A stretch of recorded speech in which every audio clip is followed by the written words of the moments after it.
Welcome back to Mass Appeal. Sun exposure, it can cause wrinkles, age spots, and potentially skin cancer. Megan Rothschild from the Melanoma Foundation of New England joins us to share tips on how to keep your skin healthy while enjoying summertime fun.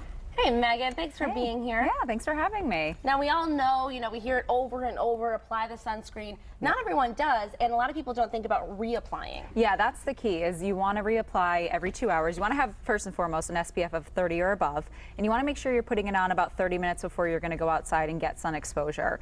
And then a lot of people misuse sunscreen and think, oh, because I applied it in the morning, I'm protected all day. You really should be applying every 2 hours, even if it says sweat-proof or water-resistant or any of those key marketing, things. And then you say you get home after the day of the beach, you say, why did I get a sunburn? Right, why am I burned? I put on SPF 30. Yeah, it's the reapplying. If we go for a swim, should we reapply it right when we get out of the water too? Let yourself dry off a little bit, but yes, absolutely. If you're going to be in the water, especially for a prolonged period of time, you're going to want to put that sunscreen right back on when you get out. Now, what about a sunscreen shelf life? So that's another thing people don't know about SPF and sunscreen, is that you have to purchase a new one every year. You can put your sunscreen in the refrigerator at the end of the season, and it may, possibly get another season out of it, but we recommend that you just buy a brand new bottle every year. Say, it's taking up precious fridge space if you're putting it there. And people might think you're weird if they open up your fridge. And you they're looking for mayonnaise and they get the sunblock. You don't want that. Just in case you run out.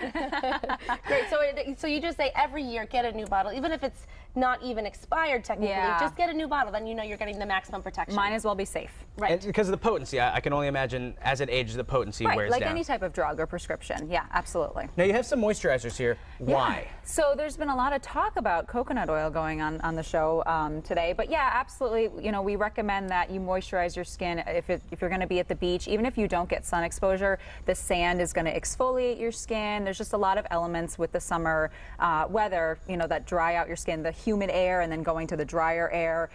So you definitely want to make sure you're moisturizing. I recommend that people moisturize every day after they get out of the shower while your skin is still kind of that dewy temperature. You want to just put a moisturizer right on there. And coconut oil is fantastic for that. If you already have it in your home, you're cooking with it, you're doing oil pulling or whatever, you can also use it on your skin as a great moisturizer. Now, there's a couple controversies before we move on to cover-ups between the spray sunblock and also ingredients in sunblock. How do you know what to do? How do you know how to stay safe? Right, so there's actually been a lot of stories recently about not using the spray on your kids.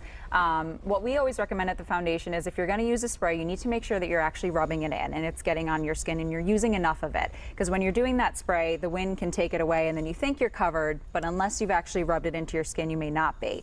And in terms of the chemical compound in sunscreen, cosmeticdatabase.com is a really fantastic website that's administered by the Environmental Working Group, where you can go on and enter the ingredients of your products and it'll tell you how toxic they are. And you want your toxicity level to be at a 3 or below. So for people who are concerned about chemicals in sunscreen, especially with kids, visit cosmeticdatabase.com. Great information, Megan. That's great, because yes, you trust everything that's in the store. Right.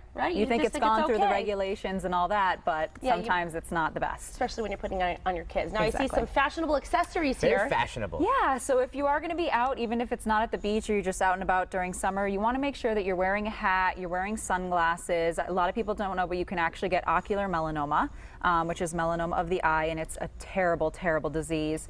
Now, the sunglasses, should you splurge on them to get the resistant ones? Yeah, you want to have them polarized. You want to make sure that they have on there that they're actually protecting against the UV rays. So yes, in some cases, paying for the polarization, especially if you're out a lot, is actually worth it. But a hat is really important as well because your scalp gets burned. A lot of people will put the sunblock all over their body and be really diligent, and then in the part of their hair get a really nasty sunburn. It's happened to me. It's not good. So that's a great tip. Plus, it's really cute. Yeah, and you look fabulous. And then you're taking care of yourself, and you look good, you feel good, and that's what's important. And I have to congratulate you, Megan. Yes. You just got married. Yes, thank you. Just Congratulations. 2 weeks ago. For you. I saw Thank that ring. You look gorgeous.